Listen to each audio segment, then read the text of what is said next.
In this video, we'll be going through risk management on commodities, particularly on gold, and this falls under Module 6, Foreign Exchange and Commodity Risk Management.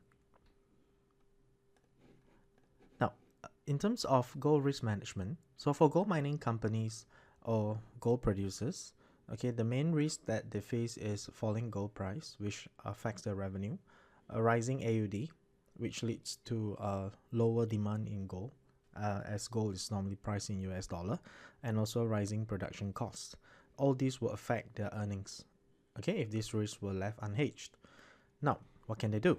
So possible methods of hedging involves selling gold forward contracts, or buying gold put options, or even using a gold collar, which involves buying gold put and selling a gold call. Now, different methods will, of course, result in different outcomes. So, of course, if you sell gold forward contracts, it will lock in a fixed selling price for the producer. If you buy gold put options, it will lead to a mix of, it will lead to a protection for the gold producer if the price falls below the strike price, and the producer will benefit if the gold price increases above the strike price. So you get protection and benefit. Now, if you use a gold collar, which means buying gold put and selling a gold call, okay, the producer will be able to enjoy limited benefits, protection, and of course, no initial cash outlay. Now, let's take for example one where we use forwards to hedge gold price. So we have an Australian gold producer, Tefler Gold, expects to produce 25,000 ounces of gold in 3 months' time. The AUD gold price has risen sharply in recent months and is currently trading at 1,600 Aussie dollars per ounce, well above the producer's cost of production of 600 Aussie dollars per ounce. The producer decides to enter into a forward gold sale at 1,650 Aussie dollars per ounce to protect the profit margin. Now, of course, before hedging, the producer is exposed to a decline in the gold price, which would reduce the profit margin. So let's take a look at what the revenue would be at different gold price. So of course, the higher the gold price, the higher the revenue in Aussie dollars. Okay, and of course, the lower the gold price, the lower the revenue.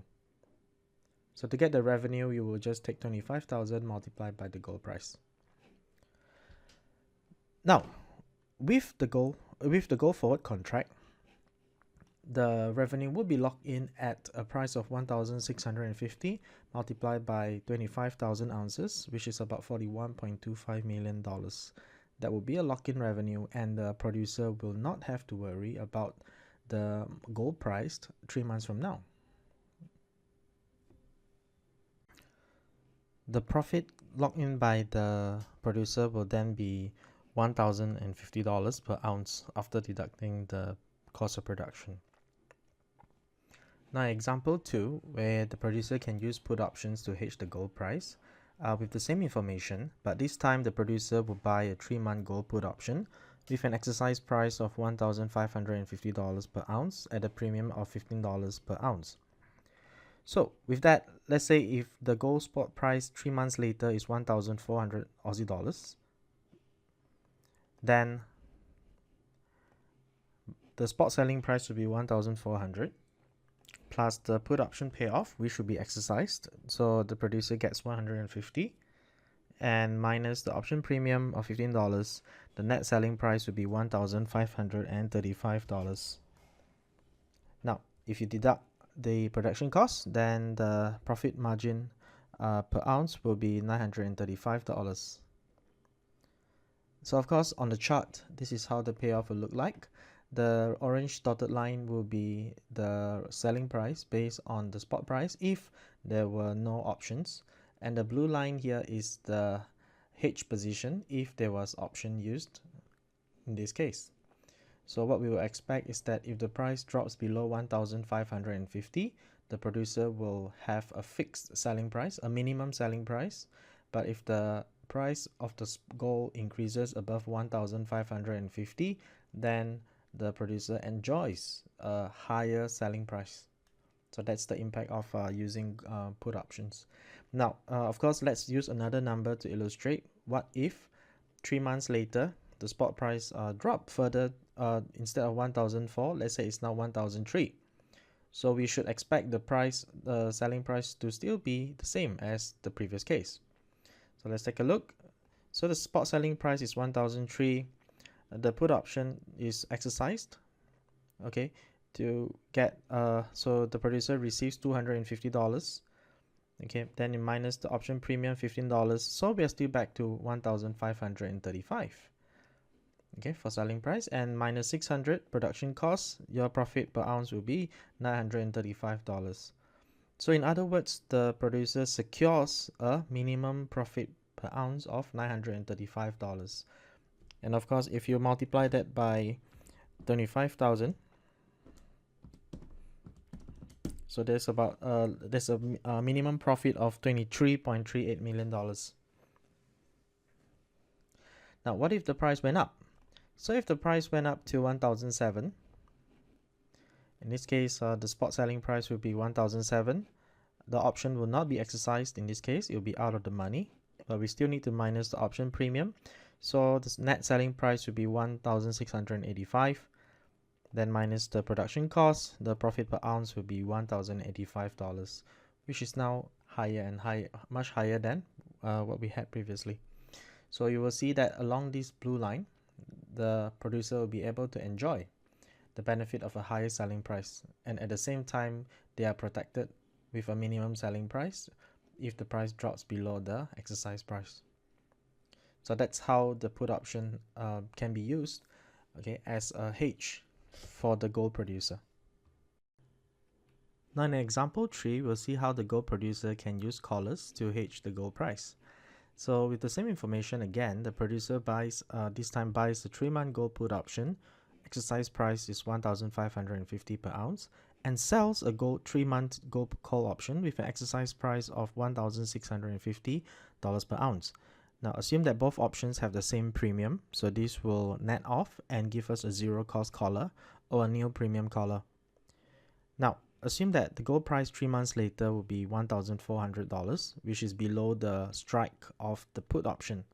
So in this case, the spot selling price is 1,004, and we will add in the put option payoff.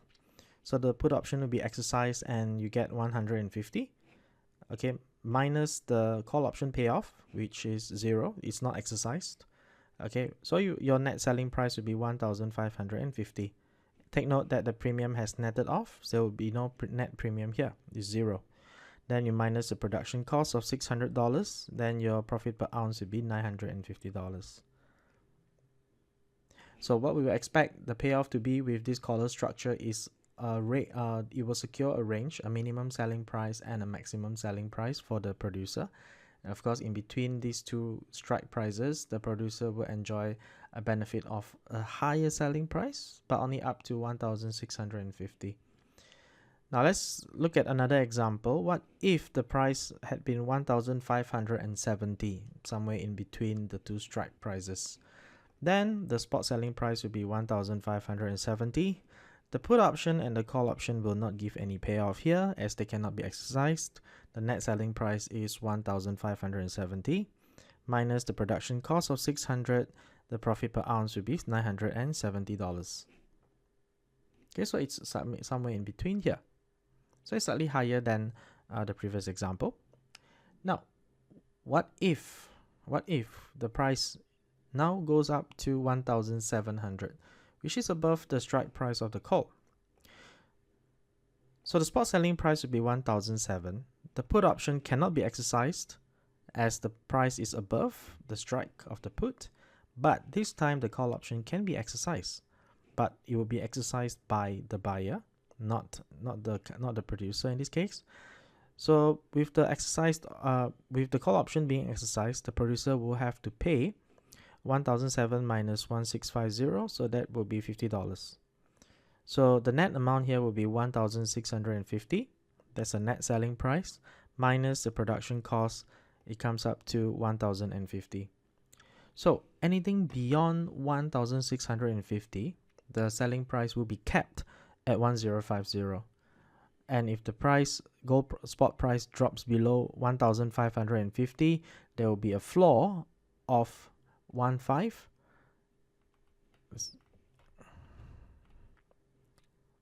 1550, or profit per ounce of 950.